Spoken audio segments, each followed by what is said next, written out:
In the quiet, almost forgotten village of Willow Creek, autumn leaves fell silently onto cracked sidewalks and cobblestone streets. The village had always had its share of secrets, whispered among generations of families who had lived there for decades. It was the kind of place where everyone knew everyone else, yet no one truly knew the town itself. Jonathan, a man in his early 40s with sharp eyes and a restless mind, had returned to Willow Creek after nearly 20 years away. He had left to escape the town's oppressive normality, its suffocating routine, and the memories that seemed to linger in every corner of the village. Yet when he returned, it felt as if Willow Creek had not moved on without him. Something intangible, almost alive, seemed to have been waiting. Jonathan moved into the old family house on the edge of town, a weathered Victorian structure overlooking the dense woods that bordered the village. Its windows, dusty and cracked, reflected the fading sunlight in strange, distorted ways. As he unpacked his belongings, he noticed a faint draft, even though all the doors and windows were closed, and the old grandfather clock in the hallway ticked unevenly, sometimes racing ahead, sometimes dragging behind. At first, he attributed these oddities to age and neglect, but a deeper unease settled in his chest, one he could neither ignore nor explain. On the second night, while unpacking boxes in the dim light of the study, Jonathan found an old journal tucked beneath a loose floorboard. The leather was worn, the pages yellowed with age, and the handwriting, though elegant, had a frantic, almost desperate quality.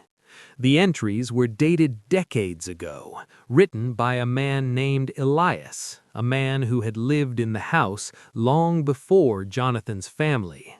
The words spoke of shadows that moved independently, whispers that called from the corners of empty rooms, and figures glimpsed in the woods that were never truly human. Elias wrote that the village itself was alive in some unnatural way, that the land fed on fear, curiosity, and secrets kept hidden. Jonathan's pulse quickened. He had heard tales of strange occurrences as a child, children disappearing for hours only to return silent, animals fleeing from the woods en masse, sudden storms appearing out of nowhere. But he had always dismissed them as stories told to scare outsiders. Now, holding Elias's journal, he wondered if there was truth behind the folklore. The next morning, Jonathan explored the town. Willow Creek appeared serene, almost picturesque, with its small diner, post office, and old church, yet there was an underlying tension. Villagers avoided eye contact, conversations faltered when he approached, and children, normally curious and talkative, disappeared behind hedges when he walked by. At the diner, he overheard whispers about the shadow nights and the vanished, old legends the town seemed eager to forget. A woman with sharp features who introduced herself as Margaret warned him, "You shouldn't dig too deep, Jonathan. Some things in Willow Creek are meant to stay buried." But curiosity gnawed at him. He couldn't ignore the feeling that the town held something that had been waiting for him all these years.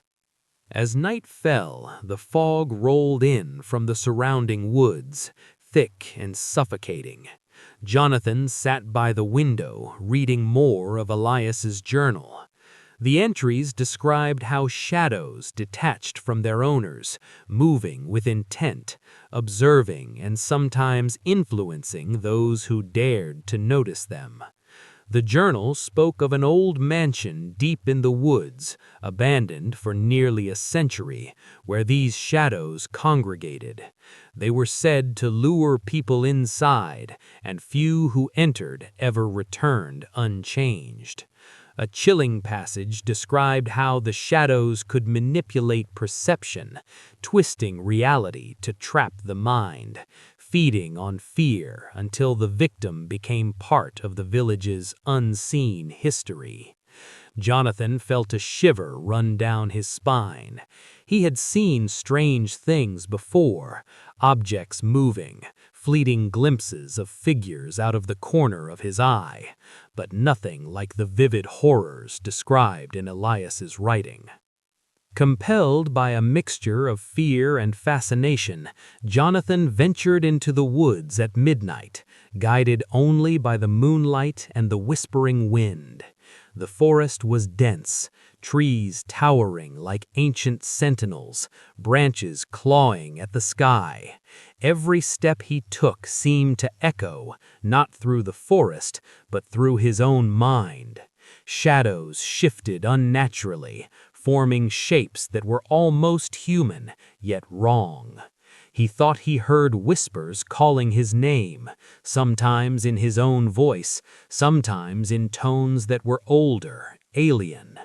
Eventually, he reached a clearing where the abandoned mansion stood, its silhouette dark against the night sky. Windows were broken, doors ajar, and the air around it felt heavy, almost alive. Inside, the mansion was a labyrinth of long hallways, staircases leading nowhere, and rooms that defied logic. Shadows seemed to crawl along the walls, stretching towards him, vanishing when he tried to focus on them. In the grand hall, he found a large mirror, its surface rippling as if it were liquid, and in it he saw Emma.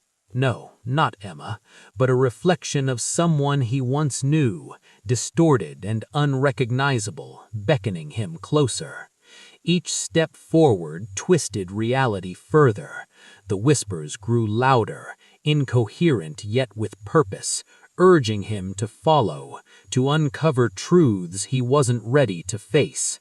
As he reached towards the mirror, he felt a cold hand brush his own, and a voice, soft, ancient, and trembling, spoke, warning him that the village fed on curiosity, and those who sought the shadows often became part of the shadows. Hours passed, or perhaps minutes. Time had lost meaning. When Jonathan awoke, he was back at the edge of the forest, dawn breaking over Willow Creek. The mansion had vanished. Locals claimed they saw him wandering at night, speaking to no one, muttering about shadows and whispers. He had returned with answers he didn't understand and questions he couldn't shake. And though he survived, he could never forget.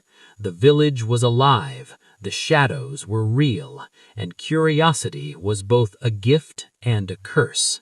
Willow Creek waited patiently for the next seeker, the next mind curious enough to wander too far, to see too much, and to learn that some mysteries are eternal, unsolvable, and dangerously alluring. To this day, the forest remains, the mansion hidden in the mist, and Jonathan's story is whispered among villagers, not as a warning, but as a lure. Those who listen carefully can still hear faint footsteps behind them at night, shadows flickering in the periphery, and the same whispers that once called Jonathan's name, inviting the next brave or foolish soul into the eternal mystery of Willow Creek.